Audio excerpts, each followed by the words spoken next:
Good start? I'm live. All right, so hopefully this is what people are seeing.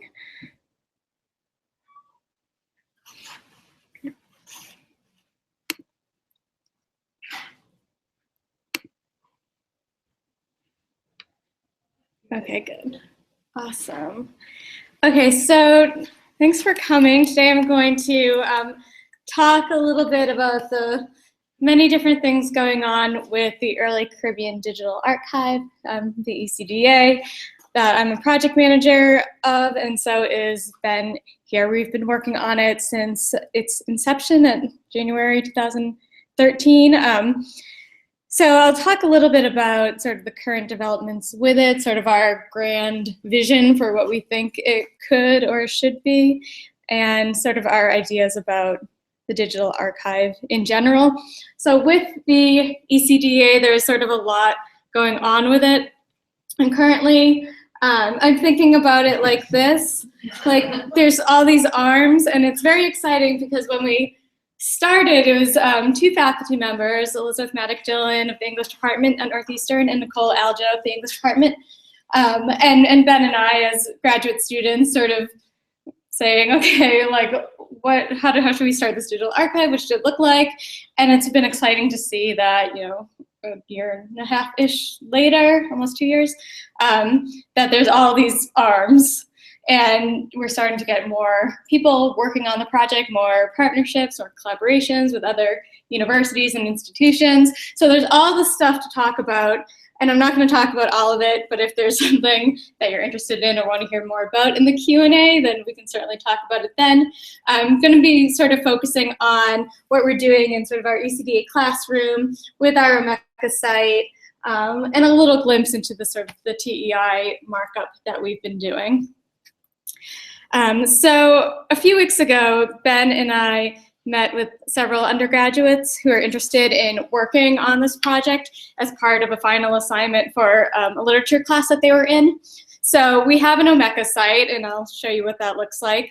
So we sort of walked them through the items that we have up on the site, items that are available for download, for transcription, and we gave a our pitch about how we would love to get more undergraduates involved with using the site for scholarship, how we envision it as sort of this laboratory space within the literary classroom, and how we want other users to sort of be able to access this understudied material of the early Caribbean. And then we're like, so do you have any questions? We gave the spiel, and then there was this like pause and silence, and one girl said, so it's sort of like a Cliff Notes for the Caribbean. And I was like, yeah, that's a good question. I mean, that's a fair question. I think it's a crucial one. It's complex, points to the project's sort of continued negotiation of just what the digital archives are meant to do and what ours in specific is trying to accomplish. And so that's a question that I'm going to return to. So the ECDA started as a small project with big ideas. It's starting to become a big project with big ideas, and I think it's only going to grow. So the need for the archive was conceived by Elizabeth Dillon and Nicole Aljo at the Society for Early Caribbeanists, and then it made its home at Northeastern.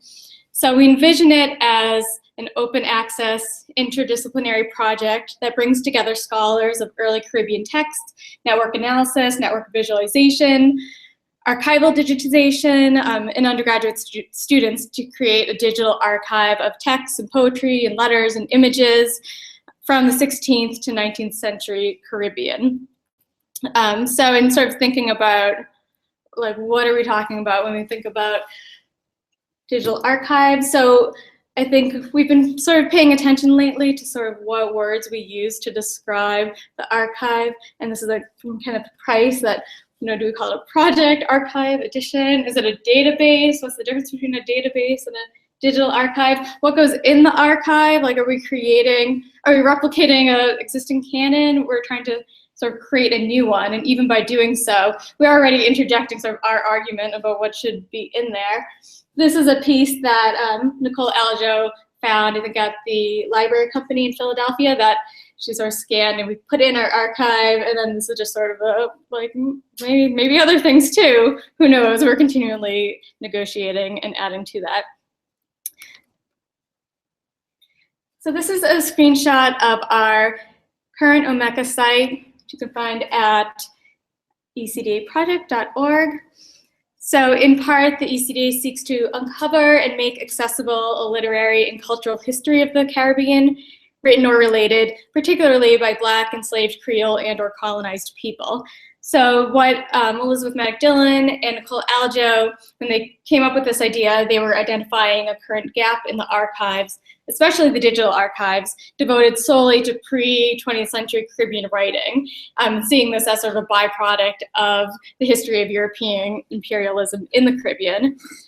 So with a few exceptions, the history of the colonizer is the stories that scholars have tend to tell or that they have found in the pre-20th century Caribbean. So with our archive and interface, we're aiming to foreground sort of previously buried and embedded histories, narratives, and cultural practices of African and Afro-Creole enslaved people in the Caribbean. Thereby, and this is our sort of big vision of creating a new body of reassembled or sort of remixed texts and knowledges. So the ECDA thus is intended to not only to digitally preserve historical texts, but to also reframe the literary and cultural history of the early Caribbean as one in which the voices that have been buried within the Imperial Archive of the Caribbean can be discerned. And there's a lot more that I could say about how the sort of colonial archive functions and how it's reproduced, and that's something that Elizabeth Hopwood is particularly interested in, and she uses the term radical archive to sort of describe the kind of work that we are trying to do.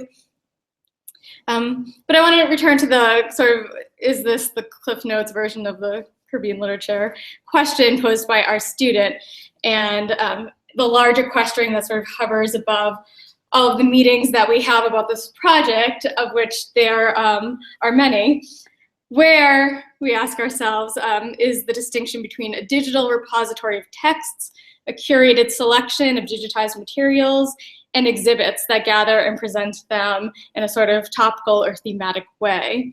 What kinds of scholarship and collaboration are we hoping to foster? How might our archive become something beyond a repository, beyond an annotated guide to collected Caribbean works?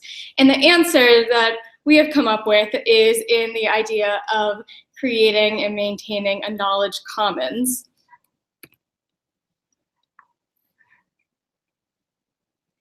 So we imagine the work of the ECDA, and we hope other models of digital archives, as doing particular kinds of interpretive work in regards to the colonial archive, but we're also interested in this notion of the commons, in rethinking the commons within digital archives as a space for remixing and knowledge making. So our imperative is sort of twofold. First, to argue for the commons as shared, social, collaborative space that necessarily becomes part of a digital archive. And second, to use the early Caribbean digital archive as sort of a test case or case study, as one that's beginning to do the type of commons work that we envision. The ECDA is trying to imagine the archive as not just a repository, but as a site that promotes interactive engagement. Not just access, although access, of course, is certainly crucial and important and a privilege and never assumed. So certainly having that access, but also building it such that it facilitates knowledge making within the interface itself. And part of this reasoning is to think about knowledge building and knowledge making practices, or how is knowledge created and disseminated? How might our site facilitate people engaging in a shared knowledge making? For example, we might envision groups of students or scholars, undergraduates, graduate students, faculty, working on building exhibits or engaging in conversations and dialogues about the materials. In the short term, we're thinking through how we might make use of our Omeka site and a WordPress site that is currently under construction and will be up soon to better facilitate engagement and this kind of knowledge making within the archive. So the commons isn't a way to flatten or homogenize the community of users, but rather to shift the scholarly work as happening by way of remix or built upon this digital lab or think space. And so in thinking about the commons, we're trying to disentangle some of the problematics around the concept. We acknowledge the sort of hype and buzziness associated with a word like commons, because as we're discovering, actually building one is really hard. Like, who is to engage in this commons site? What does the outreach look like? Who are the human agents accessing and building it? Who's in, who's out? The commons has limitations. So when we first embarked on the project, we recognized that the intellectual community with whom we were aligning were in need of a virtual discursive space, primarily because of issues of distance, items dispersed across several Caribbean and colonial archives, and accessibility, items behind paywalls. We began to theorize about what it would mean to build a commons, particularly to this user community that would invite knowledge making around students, scholars, contributors, and collaborators. And in doing so, we recognize the limitations, even at the level of theorizing a commons. There are, of course, lots of commons that currently exist. Why is this one necessary or important? Beyond technical limitations, the processes of building a community are quite complex. For instances of yet another scholarly community, yet another account to join, another listserv to become part of, the mentality of sort of, if you build it, they will come, I think is the one that we kind of started out with, and then we're realizing isn't the way to go. If you build it, the user community isn't necessarily going to be there. So instead, what we need and what we continue to do is to work on outreach, so seeking collaborative involvement with a range of interested people, students from all levels, faculty, librarians, independent scholars. Equally difficult is the philosophy surrounding the commons as an entity. What's the point? What's a commons supposed to do? And we've been using Hyde's discussion of a commons because it speaks to our imperatives for the project itself and motivations behind the project of remixing and upturning and representing and re-representing the colonial archive of underrepresented materials. So one way we're trying to facilitate and populate our commons is by gathering a community and determining needs and wants. This is occurring simultaneously with the building of our WordPress instance, which is a project that Ben is undertaking this semester. So this community thus far has been in the form of student projects, is doing this kind of work in knowledge making, mixing and remixing upon previous works. So we're using Omeka. We're using Omeka, like I showed you, for the immediate sort of storing and digitization and sharing of our texts. And we're inviting a range of interested scholarly publics to make use of the site. But we have encountered numerous sort of development and design limitations with Omeka. It doesn't necessarily support the development of a fully integrated and highly interactive user interface, the sort of knowledge commons as we imagine it. So what we are working with currently is Commons in a Box, developed by CUNY, the Academic Commons. The sort of free, distributable, easy to install package is sort of the tagline from it, to create this common space through the WordPress, which we're going to be linking up to our Omeka site for hopefully a seamless experience throughout the site. So we're using this to sort of analyze whether it would be a good start towards developing our digital text analytics lab. While there are several digital commons being built by US institutions and research organizations, we see a distinction between a digital commons space and a digital text analytics lab. And we're sort of arguing for the full integration of both into the same platform and user interface. And we foresee a growing demand among other boutique project developers to have this open source data and content management framework to support this type of work. And to thinking through some of the sort of remixing and knowledge building that is currently happening, I'll just walk us through quickly some of the current developments and site features that we have in our Omeka site. So we're making use of Omeka's way of curating items into exhibits. Nicole Aljo has put together an exhibit about an introduction to early Caribbean slave narratives. There's also one that I'm developing on foodways, and then one that we're developing about Obi within the site, and as a way to sort of gather materials topically and walk people through them. And then this is a glimpse at some of the work that some students have done on the site. So students have approached Professor Aljo's, they were in a class of hers, they approached her exhibit, and they were kind of remixed her work by engaging with them directly on the site itself. So here a student used Google Maps Engine to close read the history of Mary Prince, the West Indian slave narrative, and sort of plot her movements that she makes. She moves to 13 different places throughout the text, plotted them visually, and then sort of wrote up an argument that's speaking to Nicole Aljo's argument about the fluidity and travel of enslaved people throughout the Atlantic, and then adding his sort of own take and his own argument into the text. And I'm going to close with just a peek into one of the other octopus arms of the project, which is the text encoding initiative side. So we're using the TEI, the scholarly standard of XML markup, in order to take the text that we have and mark them up for eventual digitization on sort of a later version of this site. So we began over the summer, about a team of about 4 or 5 of us. We have a corpus, the sort of beginning corpus of 100 core texts that we wanted to get through this year. We have right now close to 4 almost completed.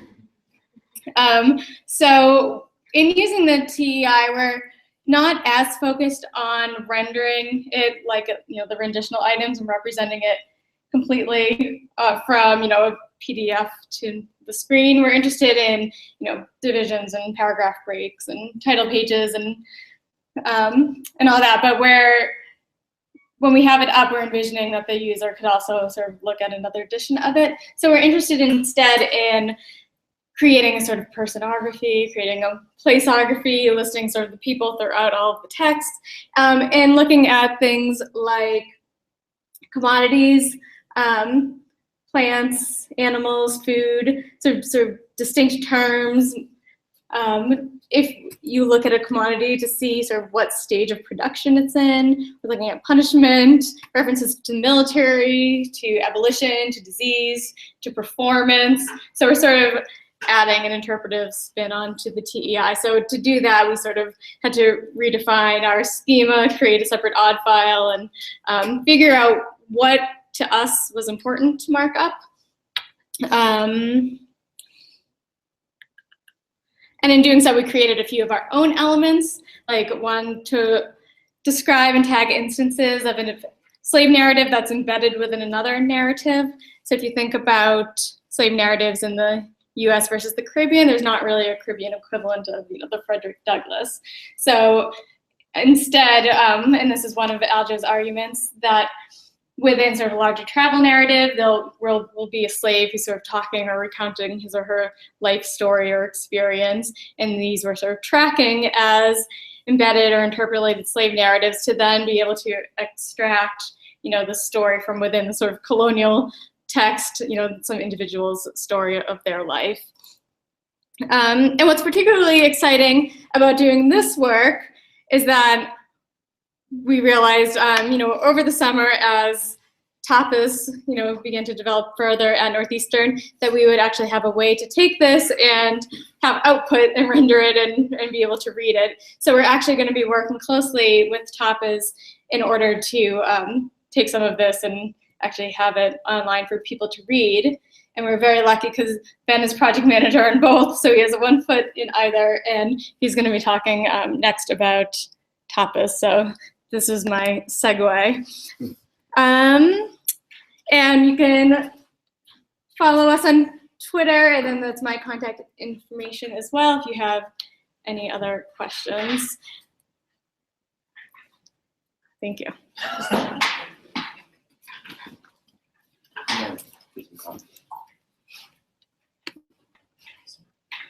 So let me just gather my thoughts for a second. Okay, so I am Ben Doyle, and as Liz said, I'll be talking about tapas today. I'm going to give you a little bit of a background of the project, show you a little bit of the interface, and then I want to talk a little bit about sort of where the project's going, and in particular I want to talk a little bit about where the project's going in the context of community building and commons, something similar to what Liz is talking about. This is sort of an ongoing conversation through the new lab and the DSG at Northeastern about what that sort of means, as Liz was saying, both as theory and as sort of what technical frameworks exist and tools exist to support and facilitate that. Just so I can get a sense, how many of you have heard of TEI, the TEI? Okay, and how many of you have heard of it, have used it? Okay, so a few. Okay, well, TAPAS is a project that came about back in 2008 in a TEI workshop held by Julia Flanders and Sid Bauman at Wheaton College. One of the individuals who proposed the workshop at Wheaton was Scott Hamlin, and he and the folks at the workshop, as they were sort of wrapping things up, and they had their TEI data sitting in front of them, were asking, what is it that we do with it now? That we have this sort of this TEI marked up text, where do I put it? How do I visualize it? So on and so forth. And there wasn't really much that existed at the time to allow for that. So out of that conversation in 2008 came a series of grant proposals that were written by Julia Flanders and Scott Hamlin and other folks at Mount Holyoke, Dickinson, and Wheaton College. And through NEH funding and IMLS funding, TAPAS development began. It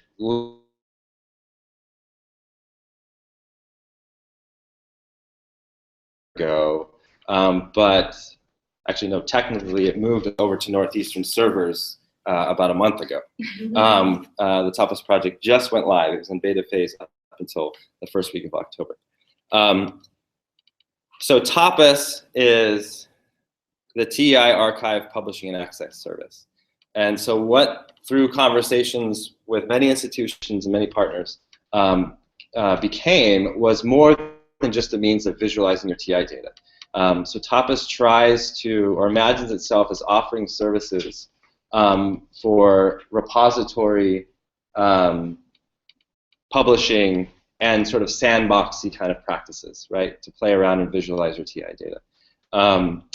Its primary, I guess, public or user community are scholars who don't have the institutional support or means for long-term storage of their TI data, and don't have the means of building some sort of platform to help them visualize or publish that data beyond just the data itself. What we're beginning to see, however, is that it's not just individual scholars who lack institutional support who are interested in TAPAS, but the TI community as a whole has been extremely responsive to TAPAS. And that's for a few reasons. One is obviously an investment and interest in, among TI scholars, a repository service, a place that can provide long-term storage for TI data. A second is this need to have a means of visualizing TI data that doesn't require the individual scholar or project team to spend hours and hours and an exorbitant amount of funds to build a platform to do this. And so that's what TAPAS is trying to do. It's trying to provide a home and a space for doing that.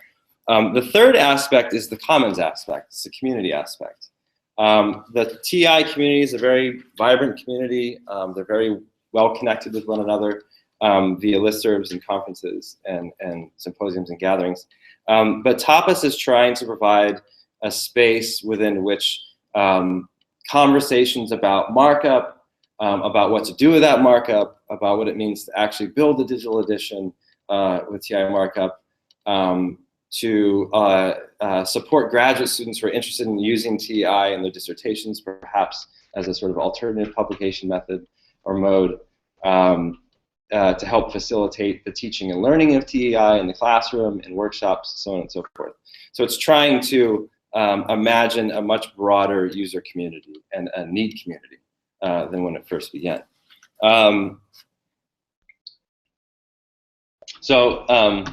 This is the TAPAS interface. It's built in Drupal. I'll talk a little bit at the end about where the project is going in terms of sort of the technology side. the Tapas accounts, there's sort of two kinds. So Tapas is free to all users. Anyone who has TI data is interested in using Tapas can sign up for what we're calling a startup Tapas account. It just requires an email address and your ability to make it past the CAPTCHA, right? As long as you're not a bot, you can join Tapas. There is a full Tapas account. It's a paid account through the TEI. Tapas is in partnership with the TEI. I can talk a little bit about how to sign up for a TI account later, and questions of individual versus institutional accounts or institution-based accounts. The differences between the two, so the startup Tapas account is terrific for, let's say, you're new to the TI markup and you, let's say, attended a workshop, maybe at a that camp or something, or you took a class with Julia or Sid, and you wanted to see how your TI data could be sort of visualized and rendered, what the output would be. All you need to do is add it to the Tapas Commons, and you can visualize it through the reading interface. The only thing with the startup account is that you don't have access to building your own projects and collections for the publication purpose.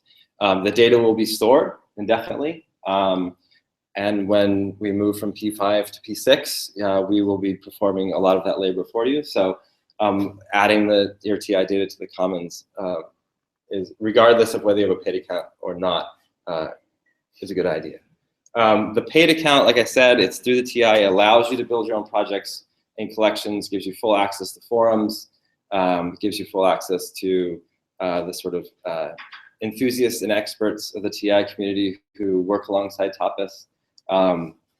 Right now, we have a very small user community, and we interact with our users very much one-to-one. Actually, one of the challenges I've been having is to get our users to start using the forums rather than emailing us directly, which it's fantastic that they do, but I want that to be better documented on the site.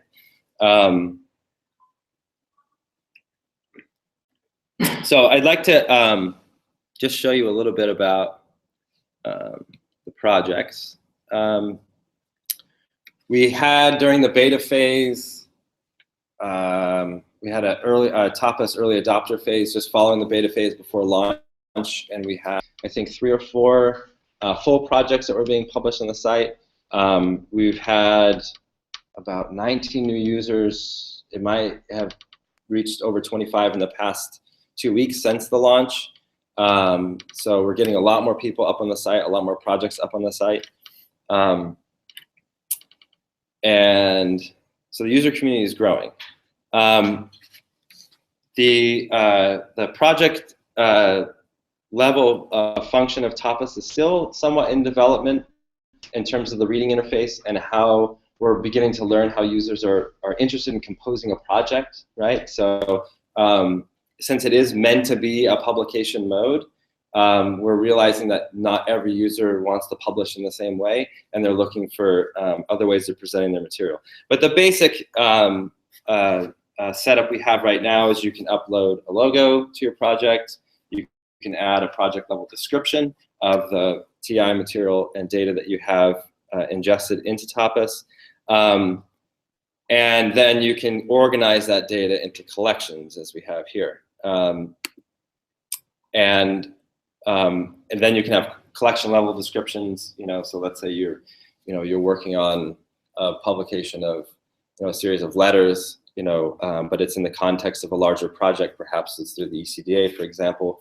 The ECDA will have its sort of macro level project within which maybe thinking about maybe a Omeka relationship.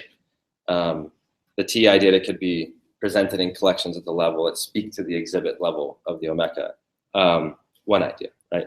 But one thing that we try and emphasize for the users is that Tapas does try to imagine itself as a publication platform, and it is a publication platform. But really, Tapas is trying to support like a sandbox sort of ethos or philosophy to the project, such that users come on and it's not meant to be fully polished TI markup. It's not meant to be a fully developed project or collection or set of works, but that it's an ongoing process or project that users are engaged in.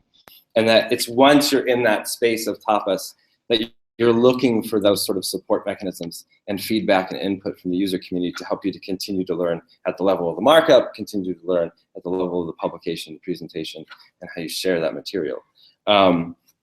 So that's what's sort of happening at the level of project development, or project creation and collection creation. The reading interface is still being developed. Right now we have a TI boilerplate and a Tapas generic reading interface. Sid Bauman, who's taking the lead on developing the interface, is imagining more interface visualization modes that you can go through, right? So the idea would be that there maybe would be a very Tapas-specific rendering of your TI data that sort of walks you through a way in which Tapas best presents that data to the user or the front-end visitor. Eventually, we're going to have a means of allowing users to upload their own CSS, their own style sheets, to present and visualize their own data. We do support our ancillary files. So if you have a personography like we're developing with the ECDA, or placeography or any other ography, it'll help visualize that as well and bring that through to the reading interface, supports notes, so on and so forth. And that's continually being developed. Of course, all of this hinges on grant funding, right? So that's where the interface is headed. And I'm trying to think if there's anything else about the interface I'm leaving out here. That's about it in terms of the interface. The sort of last thing that I want to sort of talk about is where we're going in terms of development. Beyond sort of the technical stuff, one of the things that we're trying to do a little bit better job at is helping to build a sense of community within Tapas and helping to sort of facilitate that commons function that Liz was talking about earlier with the ECDA, that can't be necessarily automated, right, by the technology. Like, it just doesn't exist, right? And we don't even necessarily know if we want that to exist, right? So one of the things that we're doing is we're trying to organize a series of working groups led by Tapas and organized by the Tapas community. One, for example, right now that we're starting up, and hopefully will be started up in the spring, is the TI pedagogy workshop. So for those of you who have experience with TI or have an interest in TI, or maybe have an interest in involving students in your TI, join. It's free, it's fun, it's a great group of people we have so far.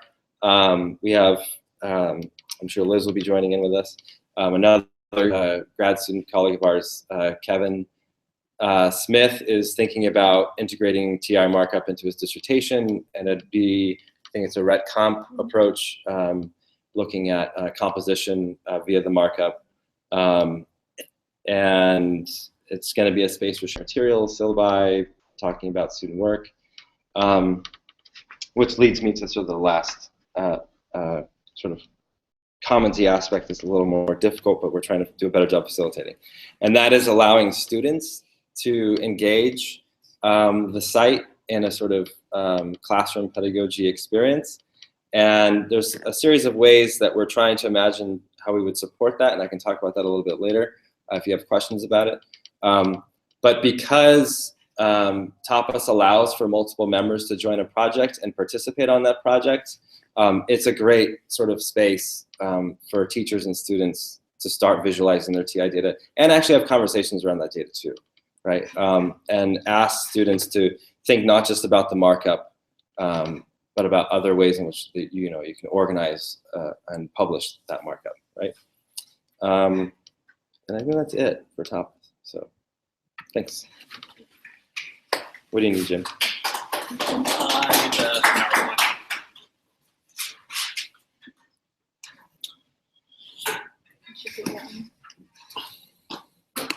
Yes. Yeah. Just full screen it. Well, don't do that. I don't think you want to. Because then I'll go into It might turn off the. Link. Okay, so just leave it like this. Yeah. Well, you can make it bigger. I think you should put it in slideshow mode. Okay. I think Last time we did it, it disconnected the we did. demo, but you can try it.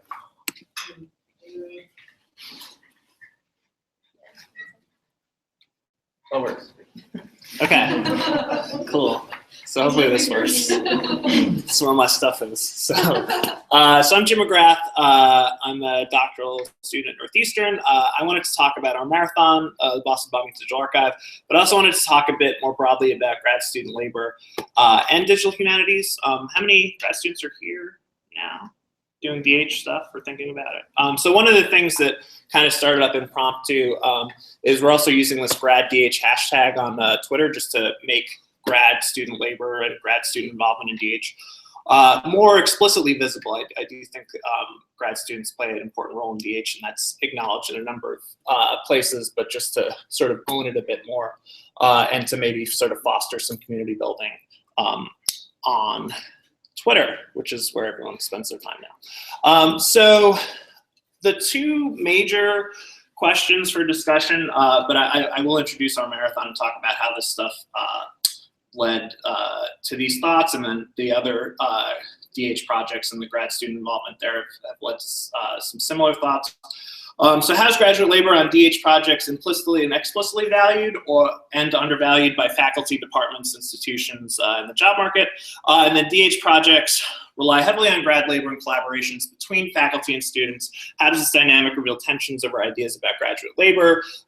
Credit, not in terms of debt, but maybe also in terms of debt. Credit in terms of like who's doing the work on the project and how is it documented? And then also compensation. This is the money, universal money signal, I guess. Yeah. So talking a bit about that too. So Julia Flanders, who's at Northeastern, she came here from Brown. She wrote a really great article or chapter section in debates in the digital humanities called Time, Labor, and Alternate Careers in Digital Humanities Knowledge Work.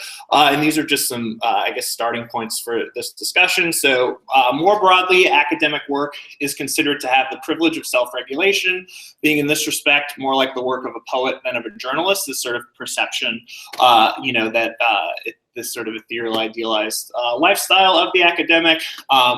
Work interpenetrates life, and what we do is necessary seems to be kind of a tendency that pops up not just in faculty members, but also in graduate student work, and we've been sort of struggling with this a bit, I think, at Northeastern. And then the vast preponderance of actual work involved in creating humanities scholarship and scholarly resources is not done by faculty, and this doesn't just include grad students, but also the library people, the library staff people, in the offices of various departments, archivists, all sorts of other forms of labor that aren't always explicitly documented in the academic work that gets turned out. And so Julia also sort of sketched out this idea or vision for what a university could do or college could do for its grad students. So one being making it practically possible and professionally rewarding, or at the very least not damaging for grad students to hold jobs while pursuing advanced degrees, rethinking our sense of the timing of graduate study and its completion, and degree to completion timelines do really impact DH work in various ways. Devoting resources to creating meaningful job and internship opportunities at DH research projects, scholarly publications, conferences, and other professional activities with the goal of integrating students as collaborators into this kind of work at the outset. And then we're encouraging and rewarding co-authoring of research by faculty, students, and para-academic staff. So again, not just grad students. And these do involve actions on the parts of departments to create a welcoming intellectual climate for such work, and on the part of journals, conferences, and their peer review structures to encourage and solicit such work and to evaluate it appropriately. And obviously Julia is the head of Digital Humanities Quarterly as well, so she's thinking through this stuff, and the people who work on DHQ are thinking through this stuff as well. So DH at Northeastern, the two main camps right now are the new lab for text maps and networks, which our projects are housed at. And then when Julia showed up, she created the digital scholarship group, which is housed at the library. And how these two groups define themselves and how they interact with each other is often kind of a complicated thing that we have lots of discussions about. But these are sort of the main hubs or the sort of identifying brands for grad graduate labor and DH, this is where the projects are housed. This is a picture of some grad students at work at Northeastern. This is a picture of Ben over there. This is Alicia Peaker, who's the other project co-director on our marathon, who has since graduated. So she's not there anymore, but she's here on that picture. So DH projects dependent on grad student labor. So there's our marathon, which I'll talk about, the UCDA, which you've heard a bit about, TOPUS, which you've heard about, the Women Writers Project, which is one of the longest running DH projects that Julia brought over from Brown. Viral Text, which is a project that Ryan Cordell and David Smith are working on that has some grad student work. And then DHQ has a lot of grad students involved in that as well. So our marathon, to give you a little bit of context on this, so the site has been live since, I believe, May of 2013. We're on Twitter, and we are still live. We are still gathering stories, so I always just put that in there. And we are interested in stories that aren't just stories from people who were immediately affected or who were at the event or who live in Boston. So you can check out the site and see what kind of stories are there, and it doesn't take too long to contribute your own thing. So just a real quick overview of what our marathon is.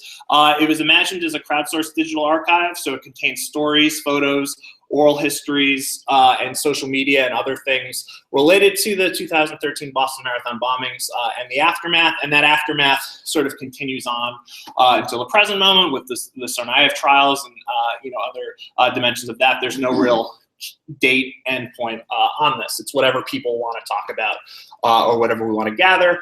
So we began collecting content in early May of 2013. We have over 9,500 items in the archive. Not all of those items are public yet. Some of them still require metadata cleanup. Some of them are just marked as private because contributors only want them available to researchers. The archive is currently up on the web using Omeka, which I know a lot of Scholars Collab projects make use of. We're actually moving to a more permanent home at Northeastern's Archives and Special Collections, and over the course of this year, I am working with Archives and Special Collections on what that will look like and the sort of various things that need to get done to make that happen. We have partnerships with the Boston Globe, WBUR, the Boston City Archives, the Digital Public Library of America, Archive It from the Internet Archive, and some various other things. So there's a lot of stuff going on in this project. I did want to kind of document some of the core staff. So the primary investigators were Ryan Cordell and Elizabeth Dillon out of the English department. This was their idea for the project. They applied for the funding from the university and got it in kind of record time, and then set about hiring some graduate students. So the core staff ended up being myself, and Alicia Peaker.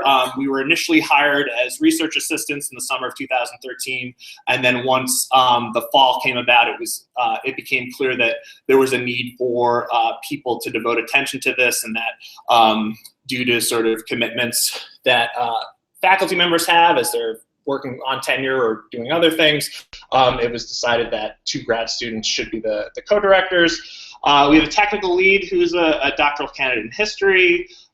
We have some oral historians who, as part of the project, WBUR, the NPR station, gave us some money to record oral histories. So we hired oral historians to do that because they know how to do that. And so they worked on that project. We had an oral history project manager as well, one of the doctoral candidates from the English department.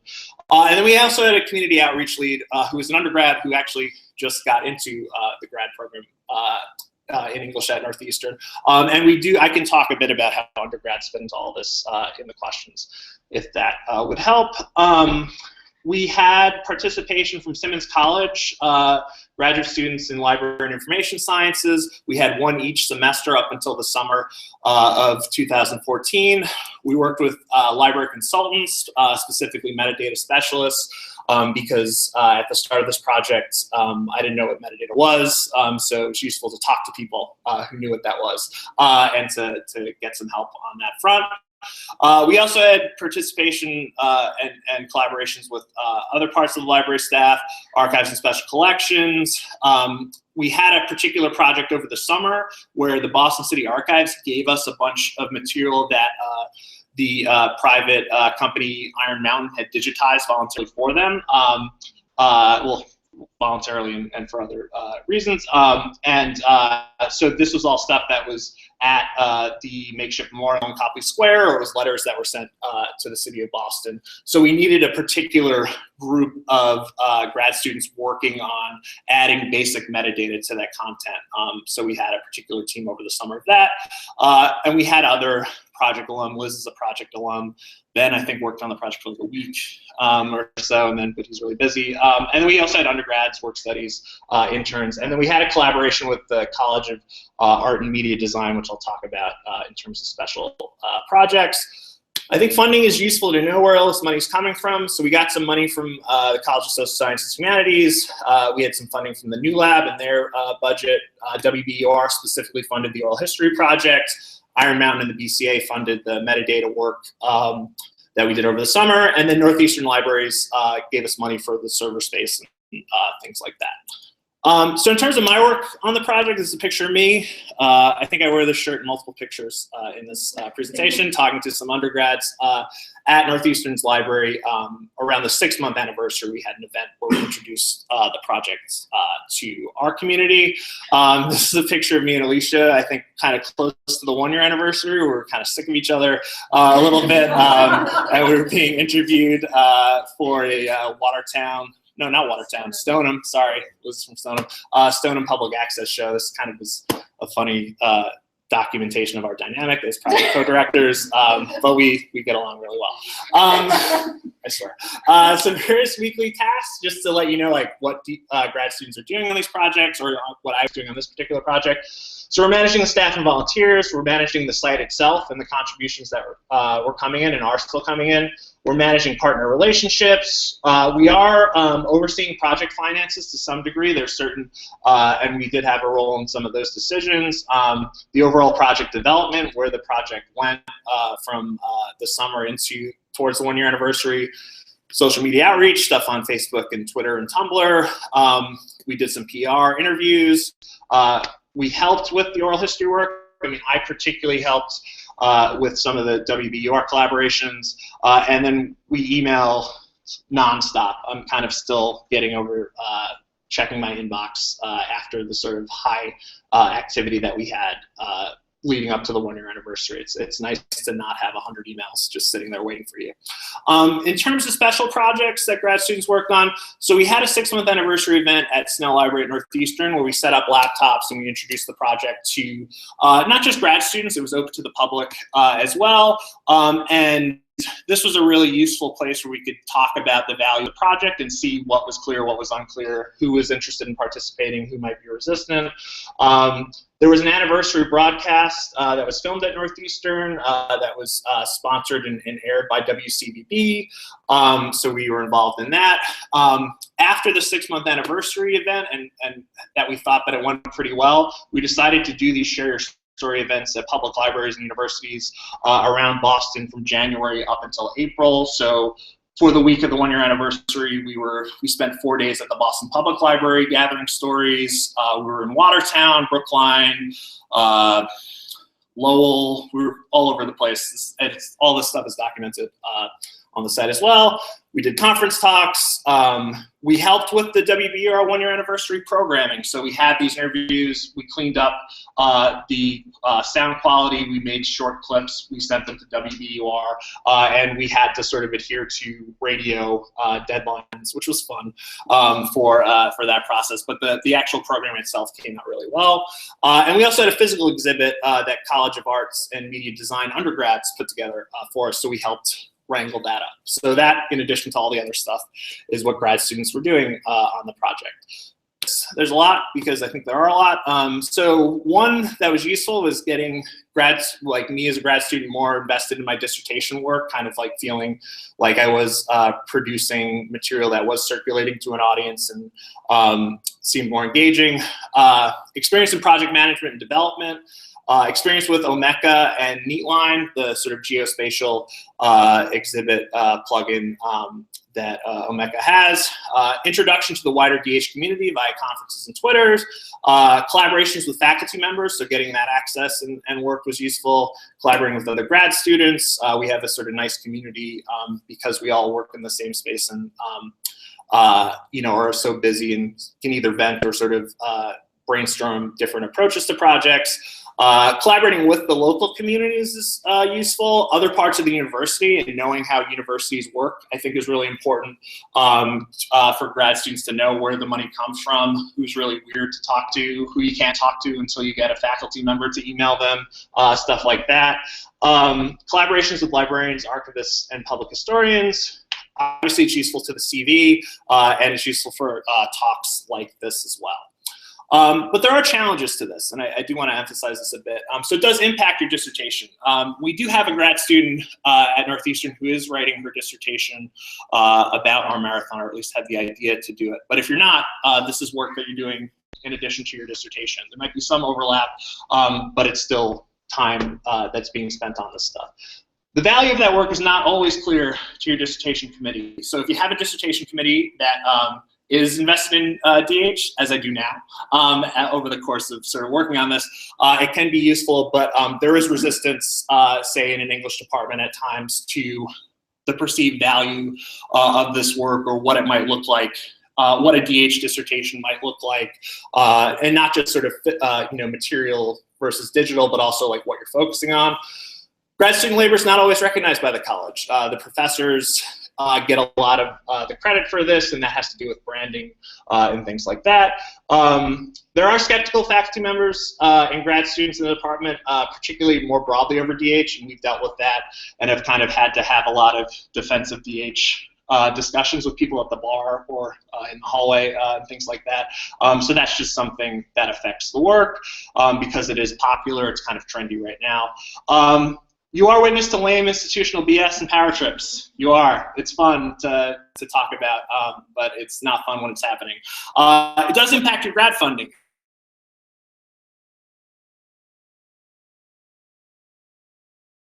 Those by cutting off funding, that is a factor. And then it costs a lot to go to conferences. We went to DH 2014, which was in Lausanne, so that was expensive. And we got some of the money from the new lab, but not all of it. So the value of the grad labor is the university does value the project. So this is a quote from Dean Poiger from CSSH. So projects like this are helping to build Northeastern's identity as a DH hub, which is hopefully leading to more resources devoted to the DH projects there. And it's frequently recognized in the public statements that the deans make. Ryan Cordell, who is a faculty member, one of the co-leads, he wrote a post for Prof Hacker around the 1-year anniversary, and he was really explicit about the fact that grad students and undergraduates were the people who were keeping this project running. And he even talked about how, there's documentation of the PIs, but also this is an artifact of institutional structures, which I think is a nice way of putting it. And he's been really supportive of making sure that grad students and undergrads get credit for their labor. So flip side of this, the Chronicle of Higher Ed did an article on the project. So this is a picture, that picture I showed you before, but you don't know who I am, right? This is just a picture of people working on the project. So there's a reference to our marathon is this project. They held an exhibit in October where visitors could add to the online collection. Grad students were mentioned in the article, but just kind of mentioned broadly, and actually Northeastern grad students weren't explicitly mentioned. The grad students were mentioned by the PIs in the interview, and they were actually kind of upset that grad students weren't talked about in the article itself. Grad students were not asked to be interviewed by the Chronicle, and other outlets, don't seem as invested in grad student work. So one of the responses was that the PIs made us do more interviews, because if our names are attached to these interviews as they circulate on the web, that helps to build the grad student's profile and the affiliations to the project. Media will be more generally interested in faculty than grad students. Unless we're unionizing or things like that, they might be interested in that, which is another discussion that we can have. So this came from I do work as a bibliographic developer on DHQ, and I came across the first reference to our marathon in DHQ. And this is the reference that was generated by this particular author. So you even see Ryan Cordell's status has been erased. And I think citationality is really important. It's something that people working in DH or people who are housing publications and things like that should be thinking more about, because citations circulate very widely and circulate for much longer periods of time. So, what do we do with this et al? How do we document more of the labor that goes into these projects? And we have the digital space to add a few more names to there, I think. So lessons learned by grad students at Northeastern. This just is kind of like broader stuff for the grad students in the room. So your time's valuable. Balance DH work with dissertation completion. Protect yourself because you can sort of fall into that trap of just feeling like you have to respond to the emails and you have to sort of do X, Y, and Z. The 5-year degree to completion funding model does not value grad students interested in DH work. That's true. Well, that's my opinion, which is true because I have true opinions. So limits on, and there are also limits on hourly compensation too. So for instance, right now I am working on our marathon, but I'm not being paid because my particular university doesn't like it when grad students accrue a certain number of hours, because then they look more like employees and that leads to benefits and all sorts of discussions like that. So this is voluntary work that I'm doing for the fall on this project. The ideals, faculty members don't always align with the university's objectives. So we have a lot of great faculty members in support, but the university has other things in mind. You know as much or more than some of your PIs about DH work, so own that and sort of feel comfortable with that authority. And conferences are expensive, so look for money wherever you can find it. And go to conferences, because they are really important. So here's just some additional tips. Be proactive, not just in the technical skills, but also in project management work.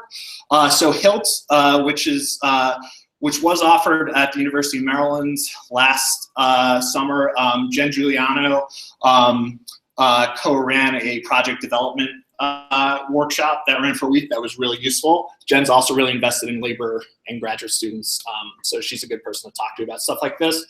DHSI is a really useful resource. Again, think of the money. Don't work beyond the hours you're paid.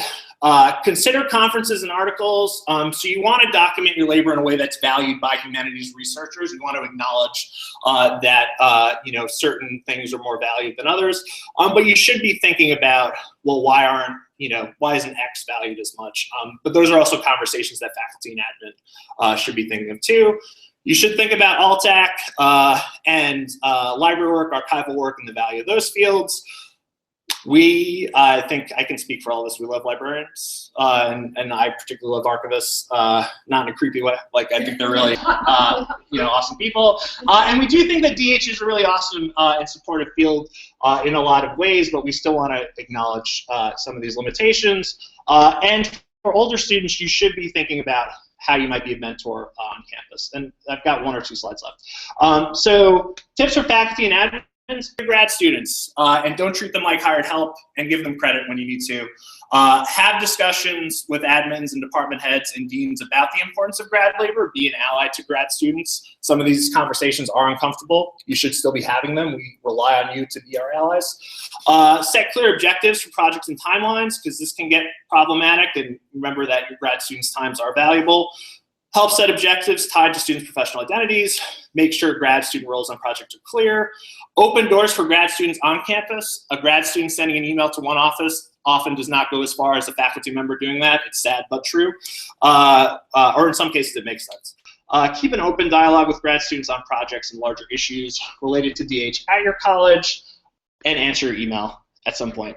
Email's been around for a while. So just really last wrap-up thoughts. We have a really supportive and generous group of faculty members here, so we want to acknowledge that, or I want to acknowledge that, particularly Julia Flanders, Ryan Cordell, and Elizabeth Dillon. They've been really supportive of the work that we've been doing. Similarly, the library and the library staff, we basically live at the library because they're really supportive. We also have a collaborative space where we can work, so that's really useful, having a space where we can interact. But we are concerned about trends about degree to completion, economic support.